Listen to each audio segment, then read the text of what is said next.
All righty. Did I say Louis? Welcome to the Conservation Commission meeting tonight. No,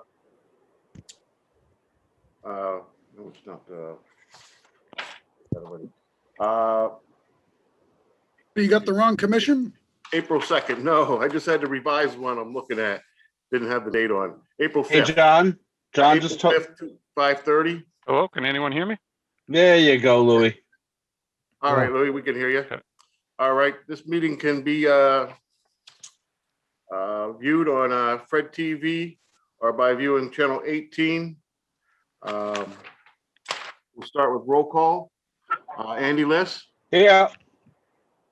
Louis Ferry. Here.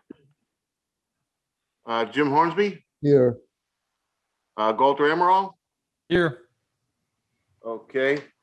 Commissioners are participating remotely on Zoom tonight are John Brandt, Andy Liss, Louis Ferreira, Jim Hornsby, Galter Emerald, and we also have Bill Kenny, acting conservation agent, and Brittany Ferrer, clerk, and Alex is with Fred TV. Pursuant to the open meeting laws, any person may make an audio or video recording of this public meeting or may transmit the meeting through any medium.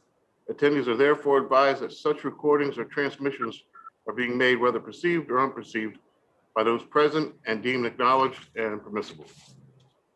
And also tonight, if anyone needs to take a break during our meeting, just call for a break because it's an open meeting law violation if you leave the camera during the meeting. So just if you do, just ask for a break and we'll take one. First on the list is continued from February 1st, 2021 meeting. An enforcement order issued regarding 57 Frederick Street, review of status required restoration plan.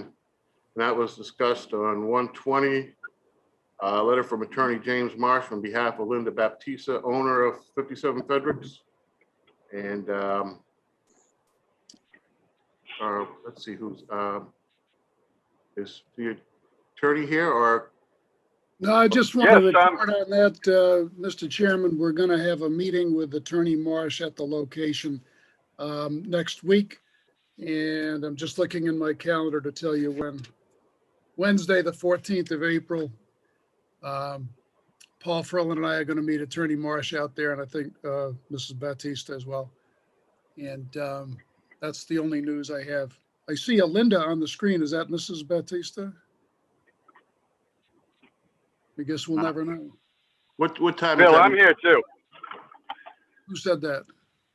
Bill, it's Jim Marsh. I'm here too. Oh, good. I didn't see you on the screen. Yeah, it's going to be 8:30 on that date. If I'm assuming that's okay, Jim, right? Yeah, I believe that time is fine. I'll Okay. just double check with Linda, but I assume that 8:30 works. 8:30 is fine. Good. We're expecting breakfast. You guys are bringing, right? I mean, I can whip up something nice. Some pancakes. Bloody Mary. Looking forward to it. Okay, All right. so we should probably have a motion to continue this to May's meeting. Yes, please. Can I have a motion? I'll make the motion. I'll Second. second that motion. Before we vote, I had one thing. We had talked about having a member of the Conservation Commission join that meeting. And I was not elected, and I think we nominated Louis because he knows more. Is that right? That's Yes, fine. Yeah, we can have more than one meeting, but if Lewis can make that one, that's fine. If not, we can arrange Really, another. you really can't have more than one member of the Conservation Commission. I don't Can't have think, more than a majority, yeah. because then you You have a really meeting. shouldn't. I don't think you should have more than two, right? Well, in any event, I We're would only think gonna two have is one. our- Yeah, The question I have is, can you go, Louis? You there? Yes. Yes. Are you able to go? Yes, I believe I can. Yes. Is Good. that okay with you, Bill? that's, I was hoping for it. Terrific. If it turns out to be two, give me what day is it? A week, is it? If One it's not second, if it's not a Tuesday, give me. 14th of April, 8:30 a.m. at 57 Frederick. Yeah, Breakfast is provided. that's Monday. That's a Monday, isn't it? Yeah. No, It's a Wednesday. It's a Wednesday. Wednesday, yeah, okay, well, have a good time. I've got an 8 o'clock appointment. I can get there 8:45. If two are permissible, then I will try and check. But All by the right. way, Reverend Hornsby, I don't know if he knows or if the rest of you know, he's just been reappointed for another 15-year term on the Conservation Commission. With a raise too. That's right, that's right. I got my, Who made the motion? we've made a motion. Let's We vote. did, yeah. I did. Who? Brittany and Sandy List. Thank you. It doesn't come up with the name. It just, Okay. Can we have a roll call vote on that? Andy Liss, Aye. Louis, Aye. Jim, Aye, Walter, Aye. and I for me. Vote passes, we'll have that next meeting. Then we have continued from February 1st, 2021 meeting reported by the city planner and acting conservation agent regarding violations at 2450 Indian Pond Road. Any updates on this, Bill? Yes, we've discussed that at length with Mass DEP in Lakeville, and they have declined to refer that to their legal department and recommend that we enter into some discussion with the landowner to prepare an agreement that would result in remedying the problem and restoring the wetlands over a period of time, a little bit at a time. That's going to be possible if the folks from the Endangered Species Program agree to that. And we're waiting to hear from their representative.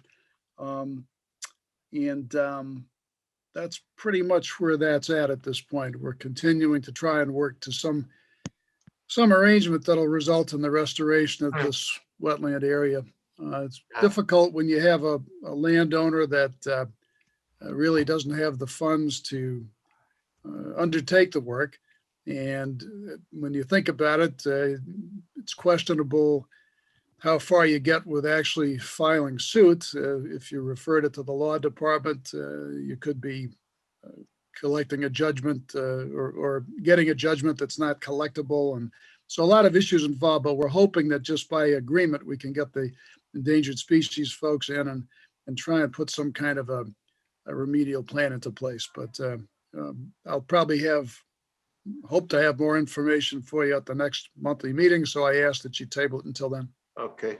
So can I have a motion to table this till next month's meeting? I'll make that motion.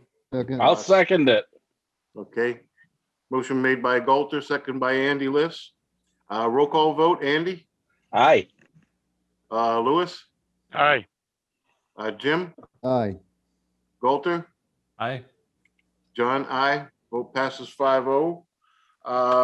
Next on the list is ratification of issuance of enforcement order against Kenneth Pacheco with respect to Bay Street and Chase Street property by Acting Conservation Commission William Kenny.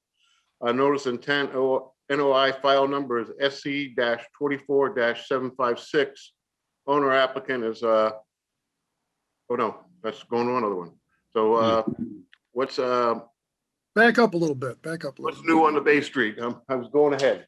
Yeah, Bay and Chase, we received a complaint from a neighbor.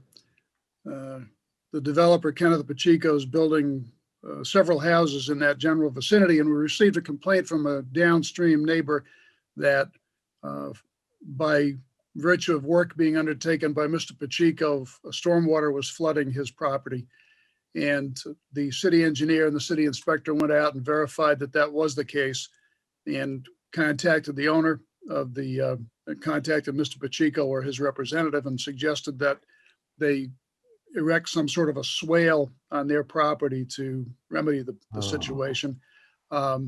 Tomorrow morning, the city engineer and I are meeting with Ken Pacheco's engineer with a proposal for creating a swale that would fix this. So we'll take a site visit tomorrow and see if their solution works. And again, I'd ask that you table this to the next monthly meeting so we can report at that time. Okay, that's where the creek runs behind the back of the houses, right? The small creek. Yes. Yeah. yeah, it's called Laurel Brook. I I don't believe it's Laurel Brook, but, I believe it to be, but. no, Paul Furlan's on the line. He knows the answer. Paul Furlan can tell us. Sure, Paul know it all. The issue is not what the name of the brook is. The issue is, has this been to us before? I don't think so. Well, No. long time ago, when they got permission to build the houses. Oh, before my time, maybe even. Could have been. But Could have been. it's perilously close to the stream. Yes, And it is. It's obvious that stuff has been going into the stream. And the I stream, believe that to be true. and the water in the stream eventually ends up in the Atlantic Ocean via. Yes. Okay. And I'm concerned that that whole area has been developed and it's, it does not look good. Let me tell you, I was there today and it looked like, I realized they put down those little tubes of hay that are wrapped in plastic is what it looks like. But good luck, have a good visit tomorrow and get it all fixed up. Doing the All right. best we can. Can I have a motion to table this to next month too? So move. I'll second. Okay. Motion made by Jim, second by Andy. Roll call vote. Andy, Aye. Louis, Aye. Jim, Aye. Galter, Aye. John, I. Vote till it passes to next month. Let's see. Next on is a notice of intent. NOI file number is SE-24-756. Owner applicant is Carlos P. Abad. Yeah. Body. Probably said that wrong, sorry. Project location is Frederick Street, assessor's map is C-15-7, filed by SciTech Inc. on behalf of applicant Carlos Devotics to construct a single-family home, associated grading and utilities. A portion of this project falls within the 100-foot buffer zone for bordering vegetated wetland. Good evening, Mr. Chairman. Dan Aguirre of SciTech CEC on behalf of Carlos Abad Campoverde with regards to the real estate that he owns on Frederick Street, just north of Bronson. I'm going to share my screen so that way we can look at the site plan. So as I stated, this is map C15 lot 7 with frontage along Frederick Street. There is an existing single family home to our south, number 56, at the corner of Bronson and Frederick. This entire parcel that you see shown on this plan is cleared and was at one point the yard associated with number 56. We had subdivided this parcel off maybe about a year or two ago, submitted for site plan review. What you see shaded here in yellow and with the flag series WF100 up to WF106 would be the limit of the bordering vegetated wetland associated with this parcel. Again, this is entirely cleared and within a chain link fence that runs along the northerly boundary and the easterly boundary as well. The upland wetland differentiation falls at the bottom of a mounded area that was associated with this home and that was used as yard.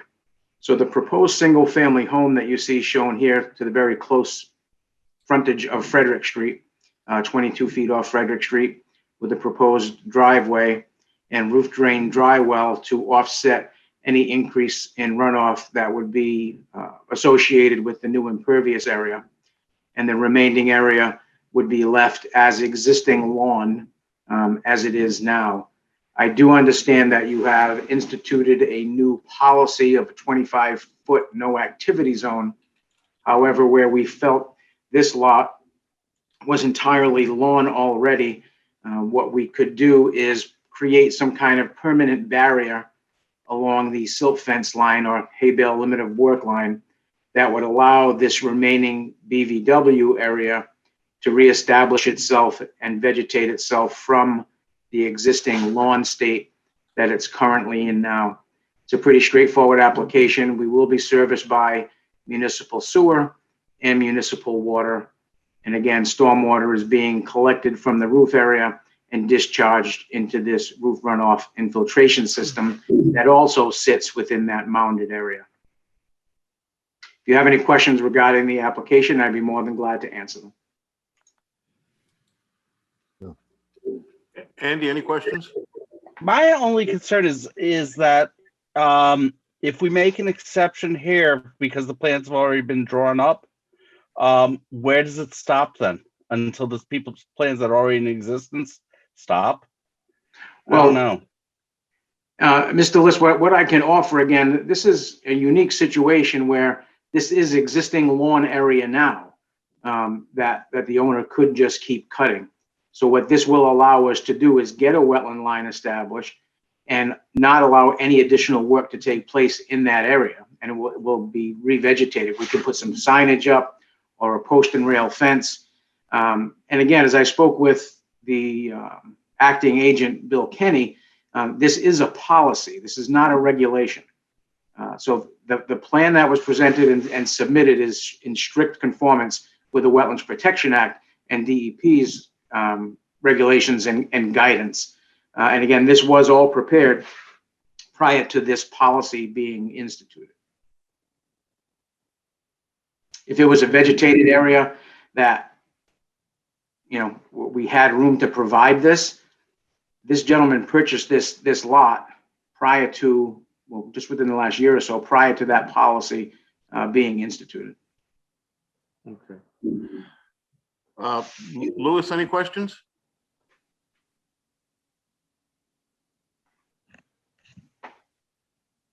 I'll Just take having myself audio off mute.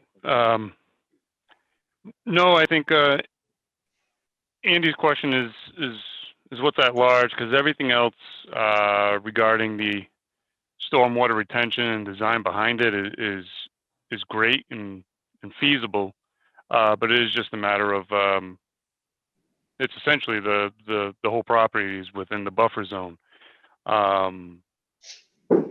So it kind of goes back to Andy's question is what the commission would feel about this particular case.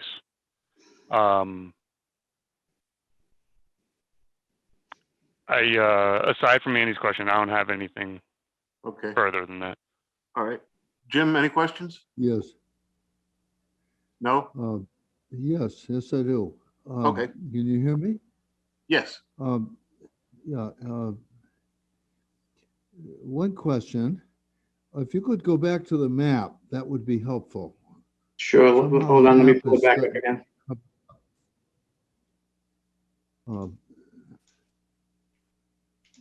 There you go. Okay.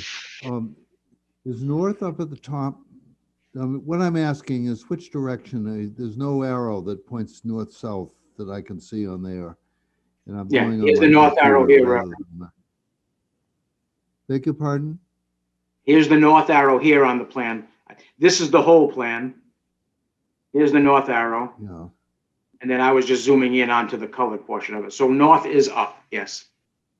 Frederick Street runs north North to is at south. the top. Yeah, that's what I asked. Okay.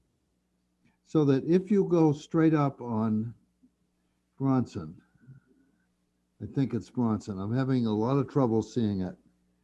And I don't want to pull out my paper map because that gets worse with the zoom. When you go straight ahead on correction, let me get oriented here. Yeah, it's so small that I'm having trouble. What I want to know is which way is the, okay, that's Frederick. Okay. At the top of Frederick in the north, there's Frederick ends short of Mariano Boulevard, correct? That is correct. Okay. If you turn right, after presumably at the end of as you cut in through where the power plant land is, you hit what is known as a swamp. Correct. And is the swamp part of Further the north, area yes. that is pictured? Where is the swamp? Well, the Is wetland that the begins. yellow? Can you hear me, Reverend? I'm hearing you. Okay. So directly to our north is where the wetland begins. As Yeah? you're going down Frederick Street, there are probably 3 more houses after this on the left. Everything to the north of us is a wetland and ultimately feeds that swampy area that is down near the power plant, the utility line land. Yes. Right. So on the right. drawing that I have up here, shaded in yellow is the wetland. Yeah, that's what I thought. Yep. And what's the green? The green is the existing lawn area that would be remaining. So that, and you've got a dash there, which is presumably That means something. that would be the hay bale line. Yes. The what? That's The hay bale silt fence line where we would put up the hay bales that we would be Right. working within. That would be our limit of Well, work. they're actually, I think they're not bales. I think they're circular, but that's okay. They're still, I guess they're still bales. Yeah. Okay. It just seems awfully close. It seems awfully close to the wetlands. And it also seems to me that anyone who was going out there, this has to do with the owner buying the thing ahead of time. The owner would have known. I certainly would have known that it was really close to a swamp. And the area is filled on both sides of the street is filled with weeds and various other kinds of things that clearly indicate a wetland area.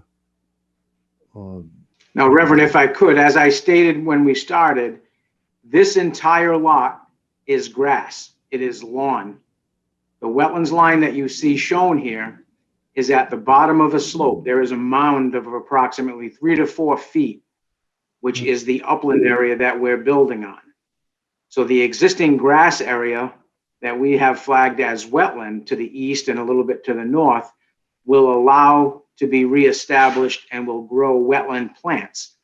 It's only right now flagged as being wetland due to soil conditions where we've had to go in and determine where the line is based upon soils and some of the vegetation that's starting to grow up since we've told the owner to stop mowing it. No, it's possible that I simply went too far down. I think so. I think what you may be looking at is past this area. This area that we're proposing to build on looks like it's part of the lot that has the existing 2-family home at the corner. And this piece was subdivided out of that. So there are no trees here. This is all lawn, and it's a mounded area that was the side yard for the house located at 56. Right. It looks like the whole area has been essentially built up to protect it from the swamp, which actually probably once surrounded Frederick Street on both sides. That's what it looks like, but let's not get into that. Okay, I was simply in the wrong spot, and maybe, or maybe not, and I'm not in love with changing our 25-foot restriction. I'm with Andy on that one. Thank you. Okay, Galter, any questions? No questions. Okay. Mr. Chairman, if yes. I could, no, did you have some comments to make? I just want to ask a few questions, if I may. No, go ahead, Bill, and I'll Please do. follow up. Okay, could we put the plan up again, please? Yep, hold on one second.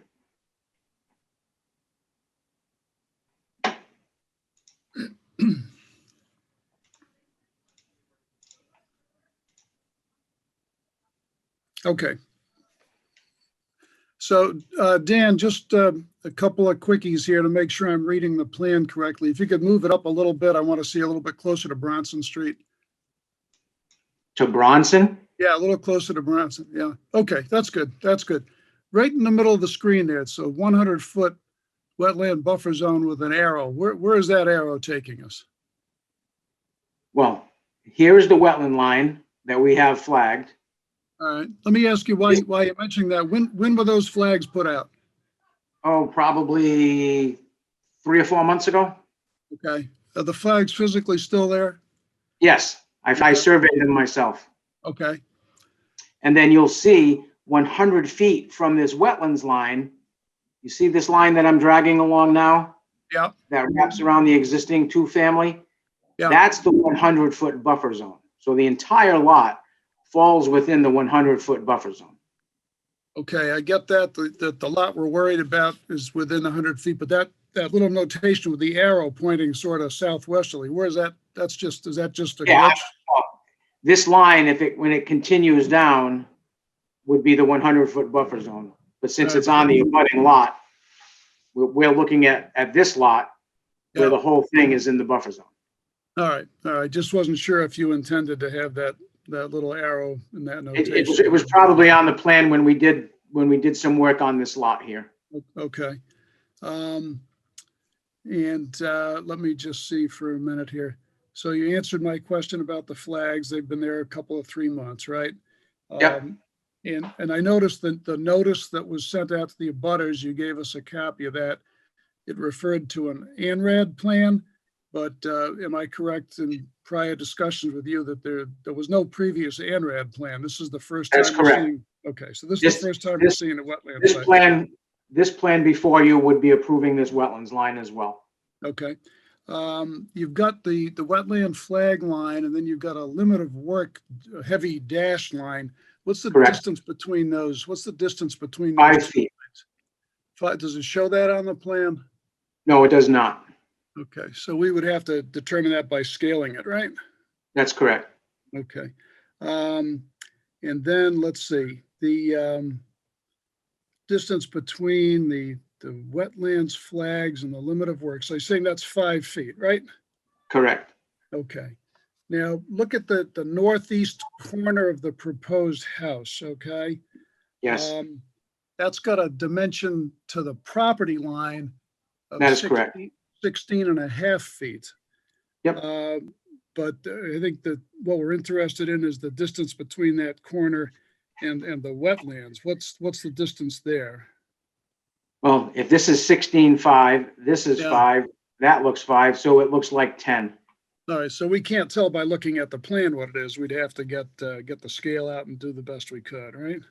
That's correct, or you could ask the way that you just did. Okay, well, it's nice to have it on the plan so we don't have to ask, okay? The next question, so would you say that, just to be clear, between that northeast corner of the house and the limit of work line, about 5 feet? That's correct. Yep, and you see the proposed grading falls within that area. Now, again, Okay. this area that we're talking about, this 16 and a half feet is currently all lawn. Right. It's So my all question is, if you're going to be putting in a foundation, and then Yep. you're going to have to go in and backfill a foundation, how are you going to get a machine around 5 feet between that limit of work and the corner of the building? We do the work from this side, and then we do the work from the other side. It's more than enough room. I don't know, it looks pretty tight to me. Oh. Talking to the city engineer earlier today, and he was concerned about that dimension, and concerned Yeah. about likely if you're getting machinery over there to do that work, you're going to wind up putting your foot in the wetlands or certainly beyond that limit of work. We can only work within the limit of work approved by this board. So if the line is that's shown on this plan is what's approved, that's what the contractor has to live with. Sure.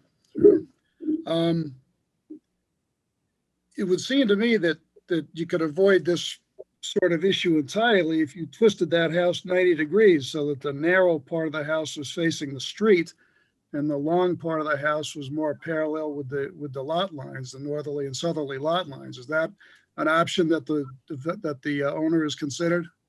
Well, past practice has been that the city doesn't like us to put shotgun houses in, meaning the end of the house facing the street.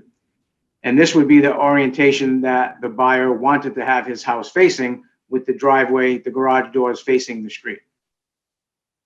Do you know what that city prohibition, or not prohibition, but I don't know what the right word is. They don't like shotgun houses. I think there are Oh, no, cities down south that they are like entirely They like shotgun. the front of the house to face the street that it's getting an address on.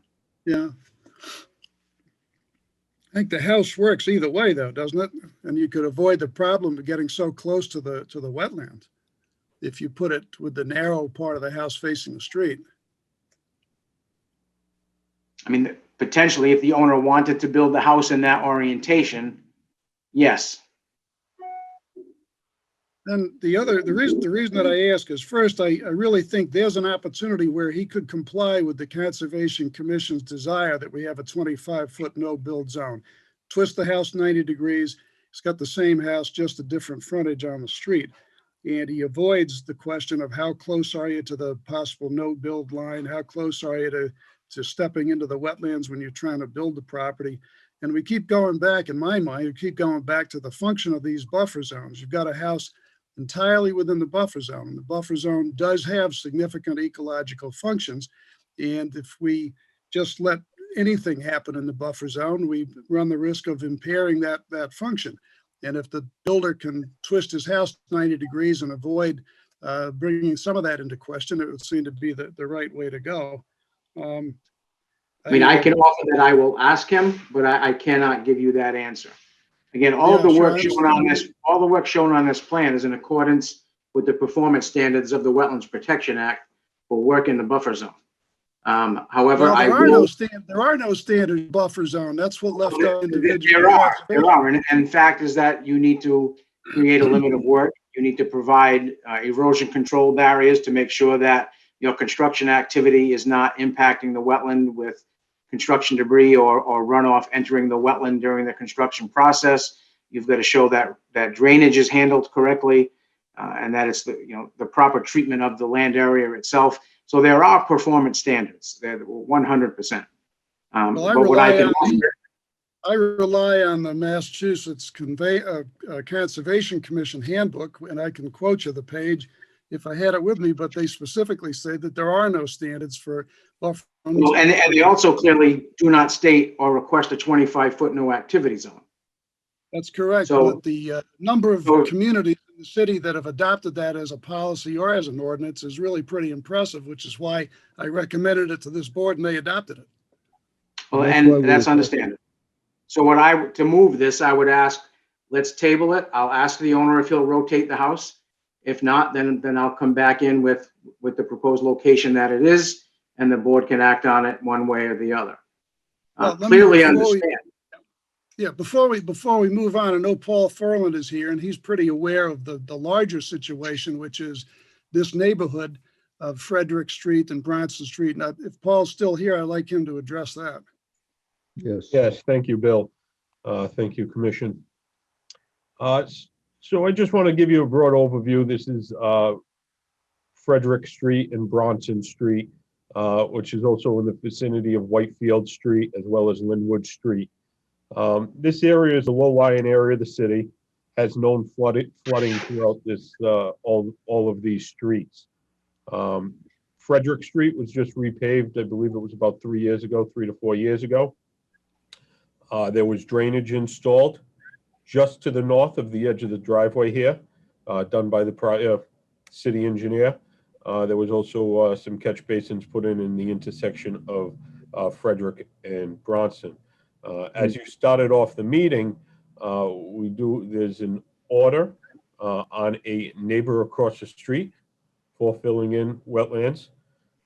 There are numerous other issues that have still to be identified of residents within this area, either encroaching onto drainage easements or other types of easements, utility easements, water or sewer, obstructing drainage easements or wetland areas that definitely impact the localized flooding within this area. The wetland area that's directly behind this house takes drainage from Whitefield Street and conveys it down where it crosses Frederick, crosses Mariano Bishop Boulevard, and then goes into Cook Pond. That's the ultimate path of all this drainage in this wetland. To take and construct another house that's roughly 10 feet away from the edge of the wetland. If we do have considerable flooding like we've had in 2010 and 2013, I have concerns of this house potentially having issues from those wetlands during those high intensity rain events. This particular area where this house is constructed, I will tell you that it is a mounded area just to the north of the existing house that's there. The mounding, to me, if you look at it, looks a bit suspicious of potential past fill.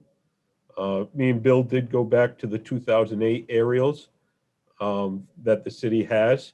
It was still in the same state at that time as it is now.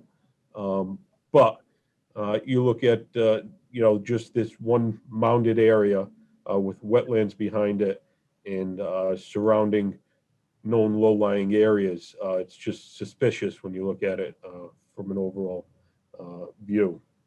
I would like this commission to, have thought on this whole entire area down here, being the Frederick Street, Bronson Street, Whitefield Street, and Linwood Street, the known issues that we have down in this area, and just to add another house that close to a wetland, I think may have negative impacts for the future residents of that house. If I may, through the chair, the house that you're referring to across the street that has the enforcement action, did they file any notice of intents to build any of those houses? Are there any orders of conditions? Did they appear before this board or you? Did any of the roads, did they need to receive permission to build any of the roads through the Conservation Commission, showing that they've met stormwater management guidelines? Or did the city just allow the past developer to build 50+ houses in an area without permits? Which question would you like answered? You can start from the beginning. Well, first, Was, did any of the homes, even across the street, were any of those issued orders of conditions? Did they appear before this board for doing work within 100 feet of a wetland? Or were building permits just signed off for so that this developer could build these houses, not in accordance with Wetlands Protection Act guidelines? well, not having the records of the Conservation Commission with me, I can't answer that definitively, and I would presume that orders of condition were issued for those. So you have an houses enforcement across the order street. across the street, though. You would think you would know, did they ever file? Was there a limit of work on what was approved to them? You'd like to adjourn the meeting so I can go to One Government Center I and get asked, the records. I asked that we table the meeting so that I Mr. could speak on Chairman, it, and you chose not to. Motion to No, table. there's been no, I didn't choose not to table the meeting. Mr. That hasn't been Chairman? decided yet. Motion to Well, table. you asked until the for next the meeting. ability for That Paul to takes discuss precedence. all of the drainage issues that have gone on in this area for the last 10 years, none of which were done by my client, none of the Well- construction that was done correctly or with the appropriate permits. We're trying to do the right thing and appear before this board. So I would request that we table the matter. If the client wants to move the house or rotate it, I'll submit a revised plan and we'll appear before the board next month to discuss such. Well, I think that Paul's remarks are that this, certainly your client wants to do the right thing. We have to presume that, but this may Okay. be the wrong place to do anything, is what Paul is suggesting. And, the board has the opportunity, the commission has the opportunity, if they wanted to ask for an opinion of a qualified expert as to whether, even by moving that house 90 degrees, whether that would adequately protect the functions that are required of the buffer zone in protecting the wetlands area. So that's something they might consider. But I know the chairman might have some comments. I want to defer to that. Well, Dan, my concern in that area is, I don't know the previous properties that were put in, but the way the wetlands are down there now with the flooding, I think it is something serious we should look at, and maybe bringing an expert in to advise us on it would be recommended from the board. And we could table this till next month. That's fine. So why don't I see if the client will allow me to rotate the house for starters? Then if not, you can bring in someone to review it. You have all the rights to do that.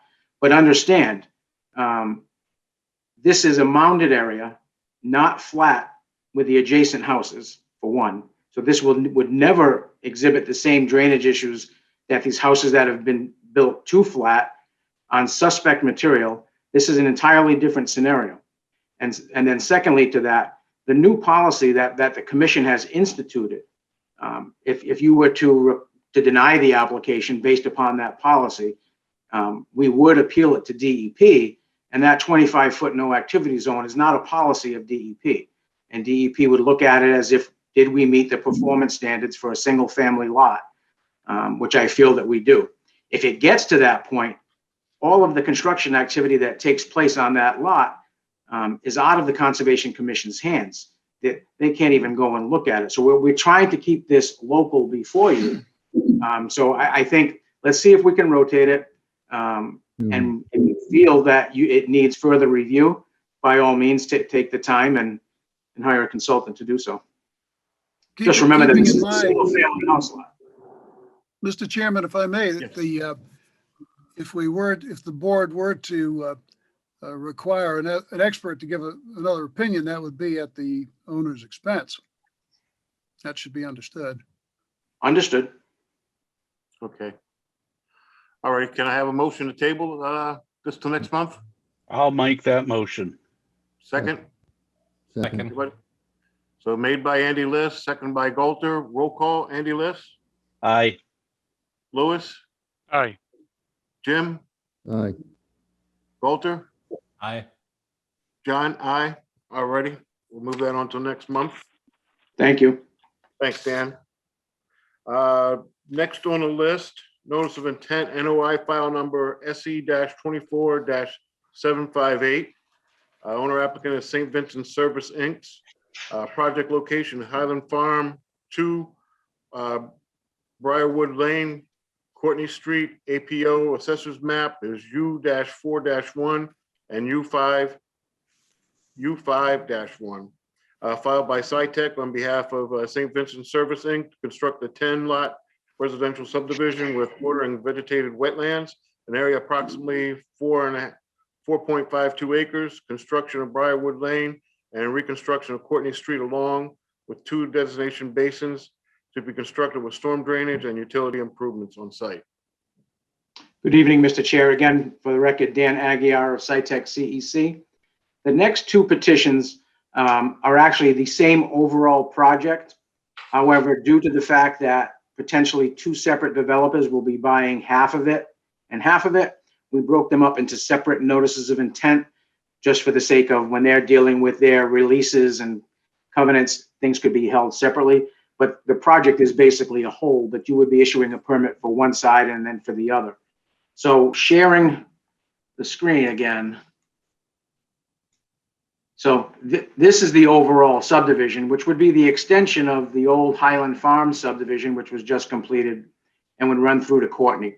This first petition that's before you has to do only with this portion, which would contain lots 29 through 38, the 2 detention ponds that you discussed, and then some roadway improvement work along Courtney Street that the city is having us do as well. So this first notice of intent before you is for the construction of this roadway that you see shown in gray, the 2 detention ponds that are shaded in light blue. The green area would be the upland portion of the lots. This yellow area again is colored in as being the bordering vegetated wetland. So this plan and these ponds and calculations that have been submitted to you have been reviewed by the planning department, city engineer, Mr. Furlan, in fact, and actually even the past engineer as well, and have determined that all of the stormwater design has been in accordance with DEP's stormwater management guidelines and rules and regulations. And we are asking that you allow this order to be granted so that this portion of the project would be approved. It's rather straightforward application.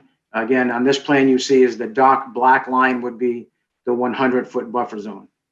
Something to note, this definitive subdivision plan was filed approximately a year and a half ago, which would give us some grandfathering protection with regards to your 25-foot no activity zone. But again, these individual lots will all be filing, if they are in the buffer zone, separate notices of intent for the home construction itself. If you have any questions, I'd be more than glad to answer them.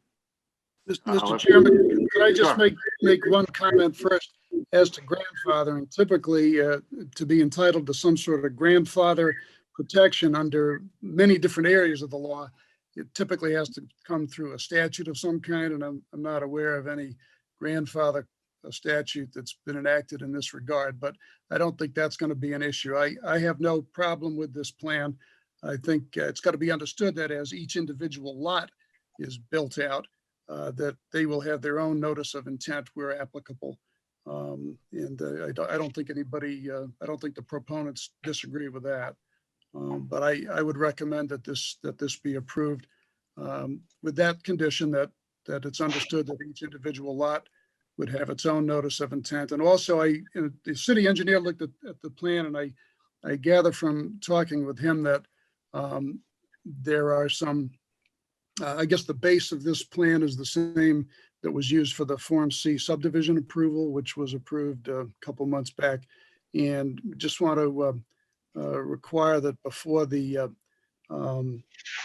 issuance of the order of conditions on what's before you tonight, that those plans are updated in accordance with the decision to approve the Form C plan. I think the engineer saw a couple little things that hadn't been updated per that order. So maybe Dan and Chris Gallagher, the engineer, can just chat about that and make sure that the plans that we have in front of the Conservation Commission are updated in accordance with what we need for the Form Cs.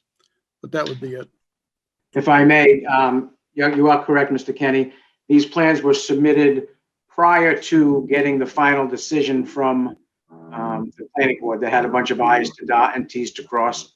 So we have no issue with this plan being approved with the same conditions that were in the planning board decision.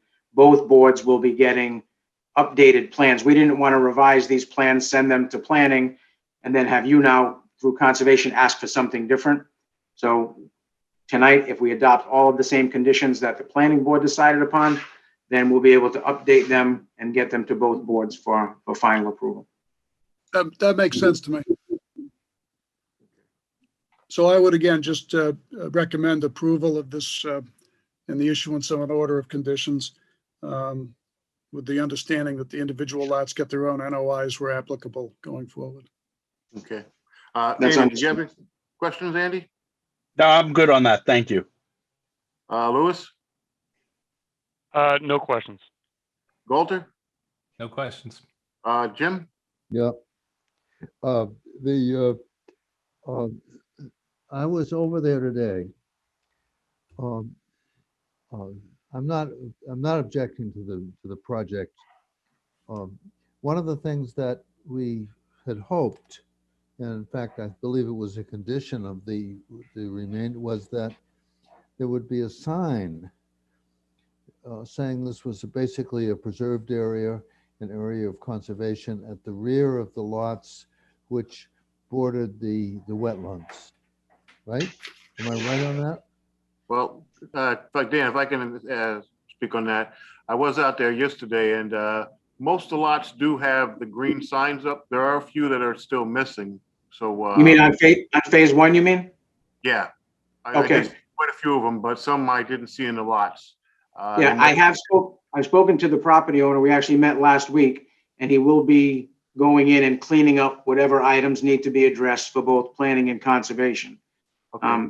That phase one is clearly a separate Yeah. entity from the petition Right. before you this evening, but we But it did is. meet, and we do have a punch list of items that he needs to address before asking for final sign-offs on phase one.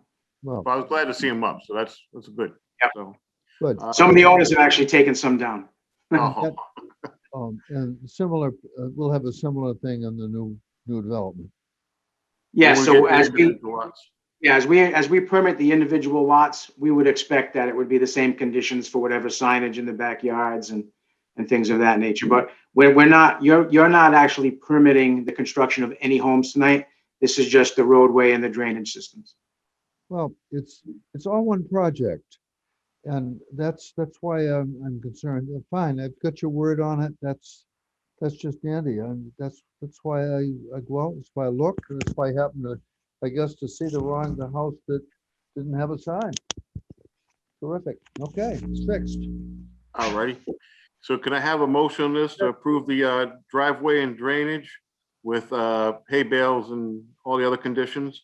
And also there'll be a notice of intent filed for each lot. Can I have a motion? I'll make that motion. Second?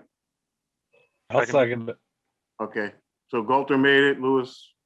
Okay, Andy, roll call. Yay. Lewis, Aye. Jim, Aye. Galter, Aye. John, aye. All right. Then moving on to the next one is a notice of intent. NOI file number is SC-24-759. Owner applicant is St. Vincent's Service, Inc. Project location is Highland Farm 2, Hayfield Lane, Brookfield Terrace, Stony Brook Circle. APO assessors map is U-4-1 and U-5-1. Filed by SciTech on behalf of St. Vincent's Service to construct a 28 lot residential subdivision with area approximately 14.06 acres. Construction of Hayfield Lane, Brookfield Terrace, Sunnybrook Circle with one stream crossing, 4 detention basins to be constructed with 2,300 plus square foot of wetland alteration, replication, as well as storm drainage and utility improvements on site. Good evening, Mr. Mr. Chairman. Oh, sorry. Go ahead, I'm sorry. Go ahead, you go ahead. Good evening again. For the record, Dan Aguirre of SciTech CEC. As I last stated, this would be the second half of this overall subdivision. For orientation purposes, to the very top of this plan, you'll see this cul-de-sac. That's the existing subdivision now. So what we would be doing is coming off the end of that road and connecting all the way through down to Courtney Street. Along the way, we would be putting off this one stub road, Brookfield Terrace, with a cul-de-sac, and then this Stony Brook Circle, which would be another little stub road with a cul-de-sac. As you see shaded in blue again, we have one detention pond to the north, this other one here, just about to the middle, continuing down another pond here, and then a fourth pond at this very southerly location prior to entering into Courtney Street. Basically the same idea. What you see shaded in green would be the upland portions of these lots. Yellow would be the bordering vegetated wetland. The dark bold line would be the limit of the 100-foot buffer zone. Each lot, again, would need its own notice of intent filing. Other than being a little bit larger than the last application, the only other issues that are a little bit different is currently there is an existing 36-inch diameter culvert that's in this location here with a set of head walls. What this petition will do is that the existing head walls and culvert are going to be replaced with an open bottom box culvert. And the reasoning for that is the new standards, when we cross a stream or a wetland area, they want the bottom of this crossing area to be natural. They don't want it to be concrete. They don't want it to be round. So we're going to go through the expense of building this new culverted area with an open bottom box culvert, but it does fall entirely within the upland area currently that falls through that area. So this area doesn't actually alter any wetland or need any replication.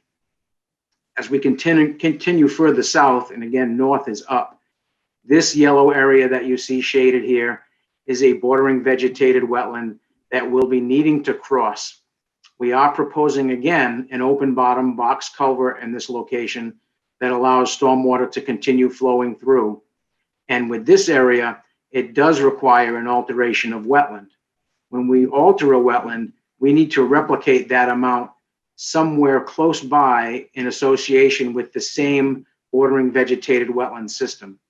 So what we've been able to do is provide a replication area off the end of this little nodule of BVW that accepts the storm drainage from Courtney Street. So where we're filling a wetland here, we'll be replicating it down in this location right off the end of Courtney Street, which will actually help collect this drainage area and get it into the wetland system itself. So very, very similar application, again, just larger, and the caveat of having to deal with this small wetland alteration in this location and the replication area in this area. That's all. If you have any specific questions regarding any of the design or standards, I'd be more than glad to answer them. Mr. Chairman, if I may, my advice on this one is exactly the same as on the previous one. Mhm. My only thing, Dan, is you're replicating, but now you're taking it lot 5. Is that going to make lot 5 a lot smaller to build on? Well, no, because what happened was, so these lots along Courtney, they're not part of the subdivision. They're all approval not required lots. So this lot 5 already, here would be the limit of the wetlands line already, and we would be building in this location. So the existing wetland is actually closer to where we would be building. The replication area would be falling, far away. And then lot 6 again, this would be the controlling BVW, and we're actually pulling away with the replication area. So we made sure not to expand, into the buildable portion of the lots with the replication area. Okay. Sounds good. Andy, any questions? No, looks good. Lewis, any questions? No questions. Golter, any questions? Questions? No? Jim, any questions? No questions. All righty. So can I have a motion to approve driveway and drainage, and then with the notice of intent for each property to file their own NOI? I'll make the motion. Second? Seconded. So Andy made it, Lewis seconded. Roll call, Andy, Aye. Lewis, Aye. Jim, Aye. Walter, Aye. and John, aye. Vote passes. Thank you on that matter. Thank you very much. Have a nice evening. You too now. You too, Dan. Dan. What do I do with the rest?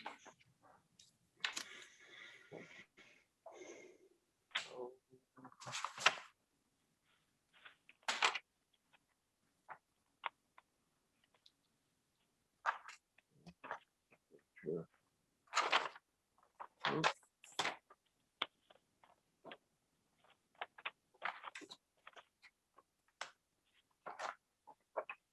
Oh, sorry about that. Too many papers. Next one is a request for determination of RDA-174. Applicant is Hutchins Holding 3 LLC. Project location is 615 Innovation Way, map W-19 APO lot 185 in Fall River Business Park.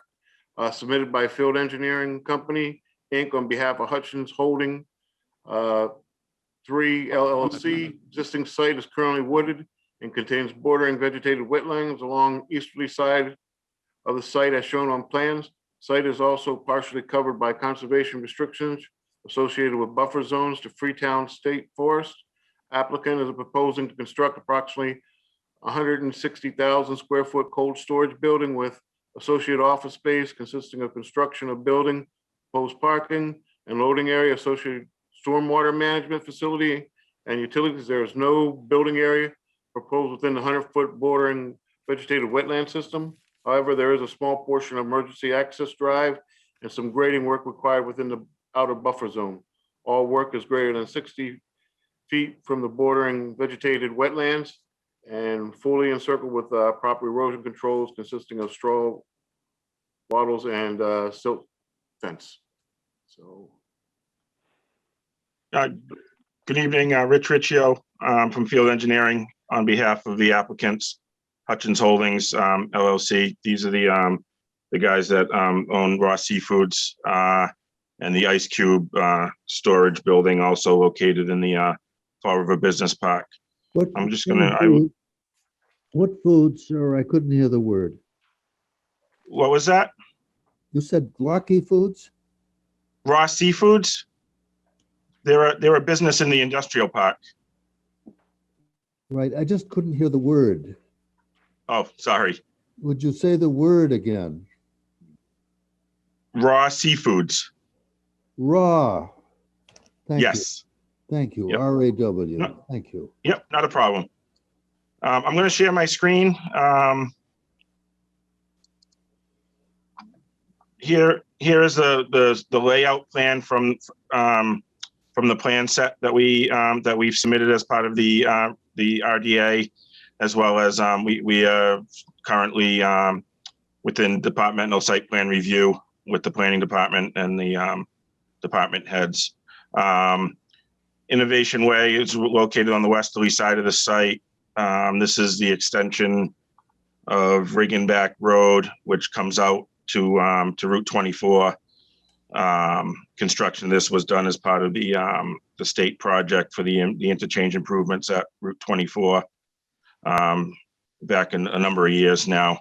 The westerly side of the site, as mentioned in the notice, is covered by a conservation restriction area, which was part of the land swap that was done with the state to create the biopark, South Coast Biopark portion of the Fall River Business Park.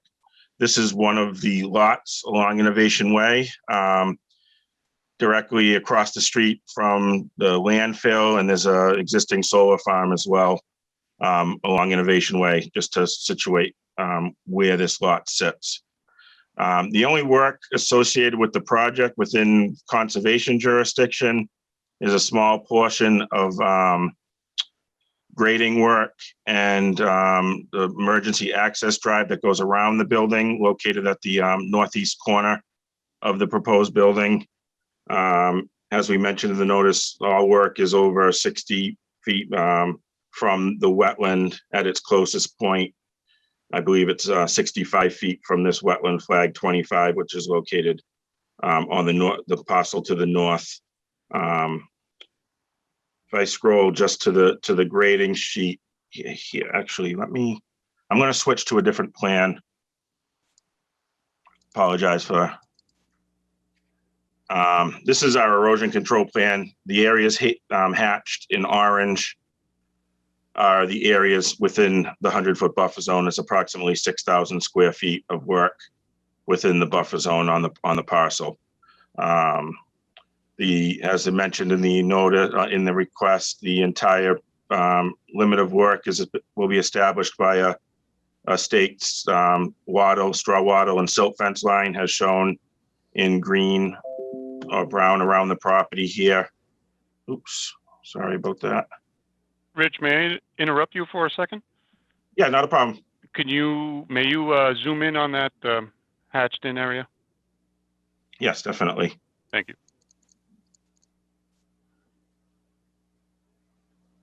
That's good. How does that look? That's good. So this is the area within the buffer zone itself where there is proposed work. We have a stone reinforced slope, which we propose to minimize the encroachment into the buffer zone, as well as avoid any disturbance within the conservation restriction area with the erosion controls at the toe of the slope. This is the emergency access road that goes around the base, the building, which will actually be recycled or reclaimed asphalt as opposed to paved. And we are protecting that slope with a proposed guardrail around the radius. The erosion controls, like I said, are staked at the limit of work at the toe of the slope here. And our notations on our erosion controls would be that any slopes be stabilized immediately as soon as possible following construction, with either erosion control blankets or jute netting or the like to establish those slopes. Just briefly, stormwater management on the site.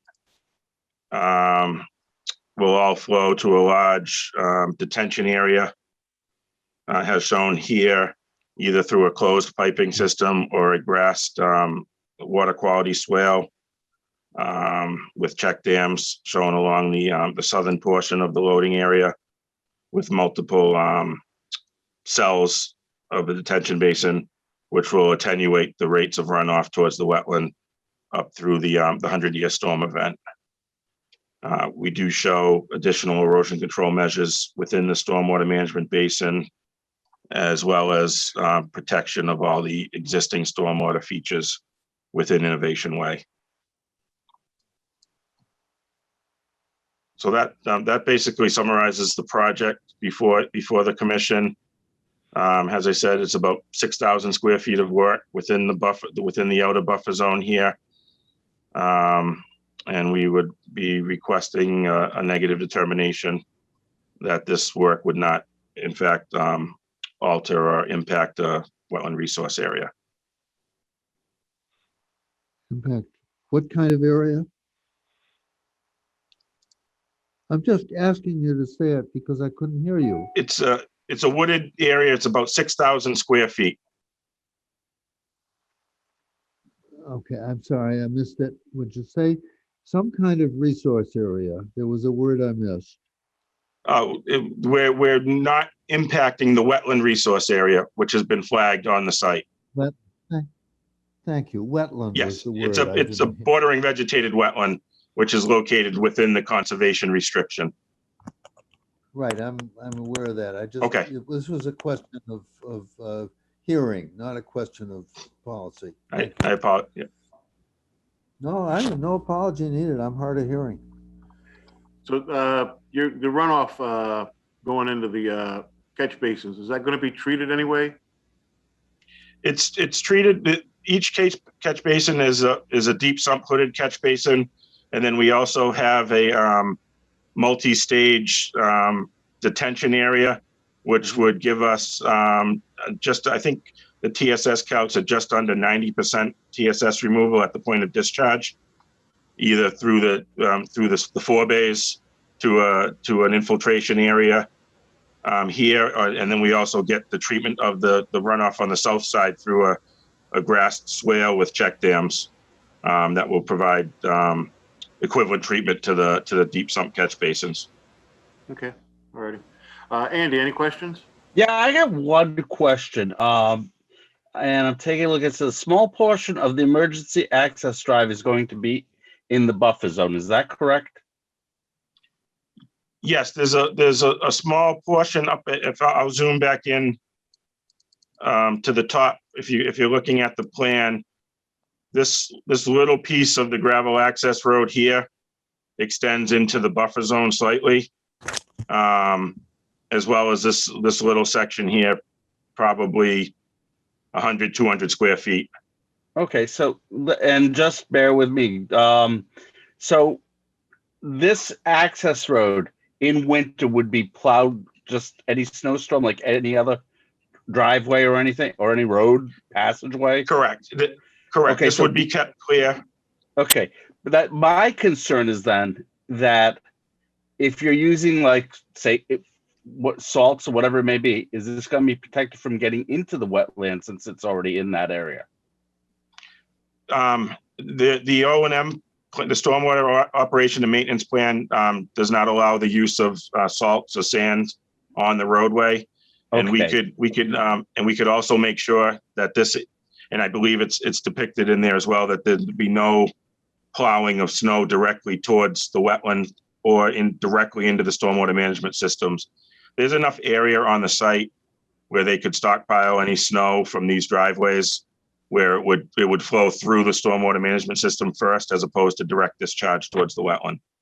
All right. Okay, thank you. Okay, Louis?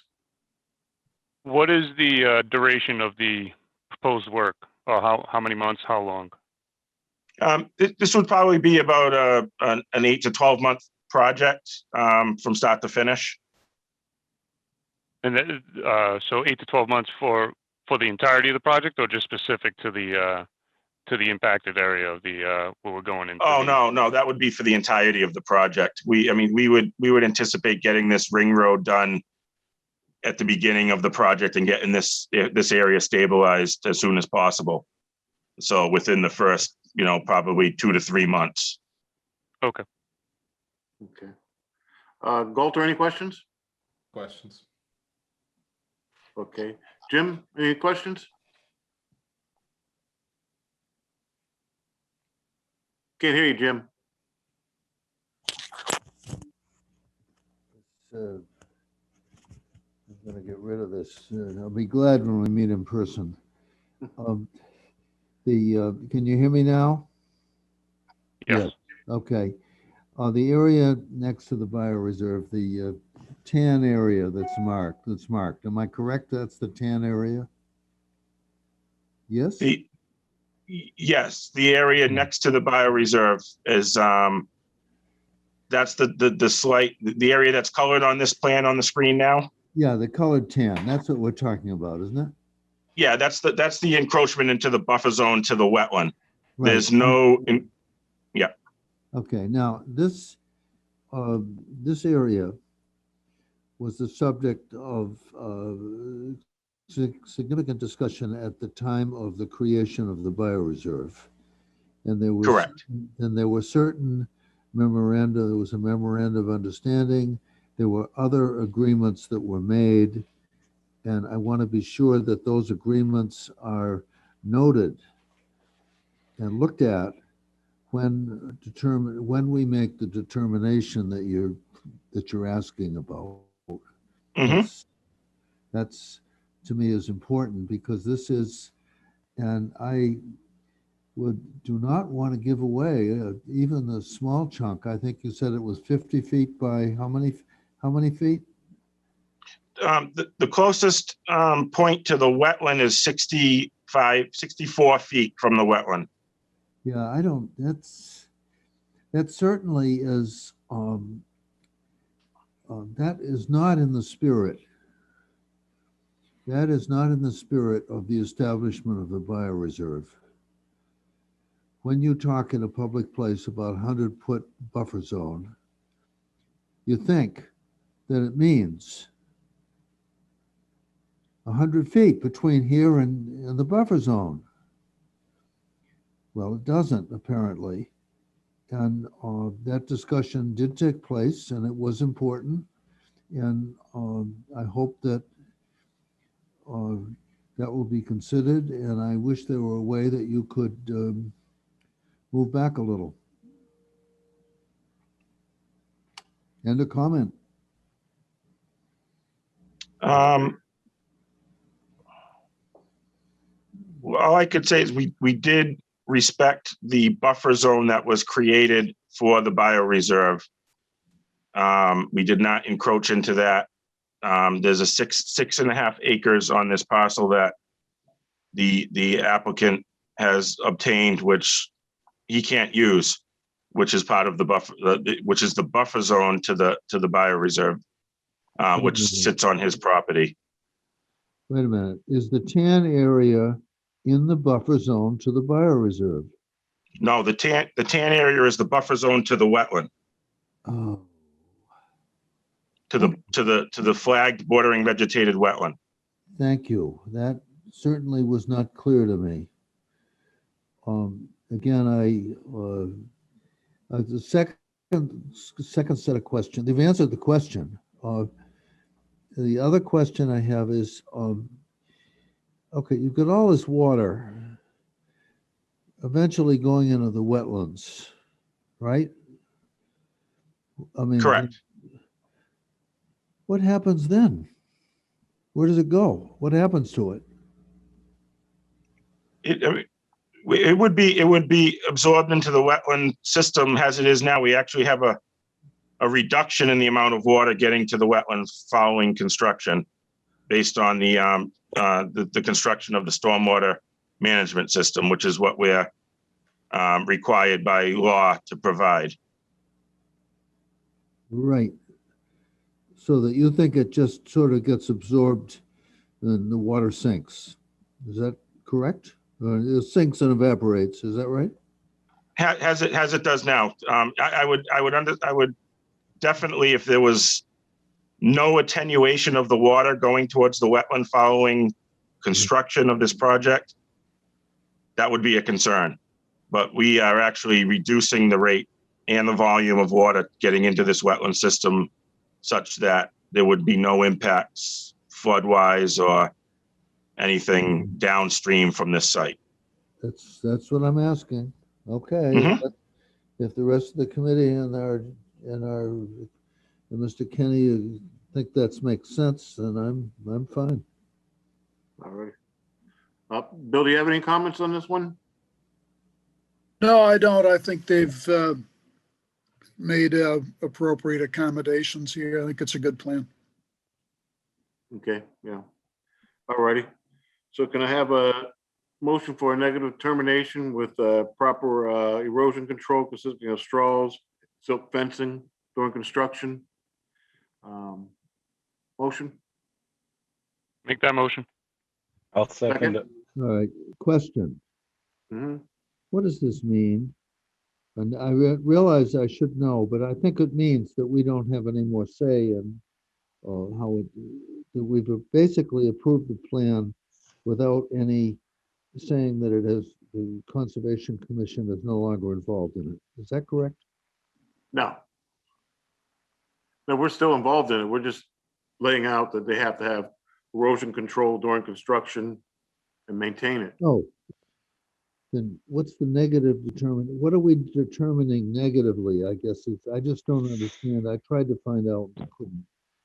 It's a little hard to follow, but basically what this order will be is a determination that although the property does impinge a little bit on the buffer zone, it's not going to result in any alteration of the wetlands themselves. And as a result, you don't need to file a notice of intent. I guess that's the negative part of it. It's a negative determination as to whether or not you need to file a notice of intent. And the answer is no, you don't. And we just say that the condition is that they have to have proper sedimentation and erosion control installed. Right. Okay. Thank you. All righty. So can I have a roll call? Andy? Aye. Lewis? Aye. Jim? Aye. Galter? Aye.